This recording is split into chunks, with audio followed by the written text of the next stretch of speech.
सोचने लगी भगवान ने मुझे एक बालक नहीं दिया है तो मरने का साधन तो दिया ही होगा। जंगल में घूमने लगी, इधर उधर देखने लगी। एक कुआं दिखाई दिया है, जैसे ही मैया उसी कुआं में कूदनी चाहिए तैसे ही देवर्षि नारद प्रकट हो गए। एकदम से बोले, ठहर जा बाबा, आप? हाँ मैं। बाबा बोलो। नारद जी बोले, बेटी देखने में तुम्हारे चेहरे का तेज ये कह रहा है मानो तुम किसी राजा की रानी हो, लेकिन इस जंगल में क्यों?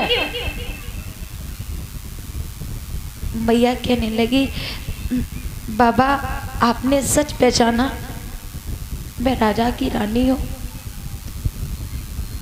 लेकिन इस जंगल में क्यों? महाराज मेरी कोख में पत्थरा पड़ चुके हैं, मैं एक पुत्र को जन्म नहीं दे सकी। पुत्र की लालसा में मैंने अपने पिया की दूसरी शादी की, उससे भी कोई बालक नहीं हुआ, इससे मेरे मर जाना अच्छा है। नारद जी के लगे, बिटिया पागल होगा, तुम नहीं जानती हो, तुम नहीं जानती हो कि बेटी संतान कभी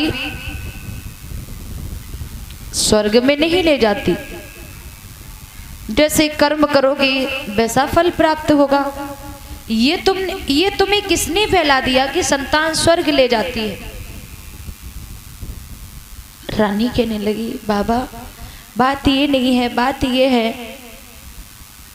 कि आगे चल के हमारे राज्य का राज्याभिषेक कौन करेगा। नारद जी कहने लगे, बेटिया हम तुम्हें वचन देते हैं, तुम लौट जाओ, तुम्हारे उधर से एक सुंदर बेटा हुआ, सुनो। तेरी गोदी में खिलौना आई जाएगा,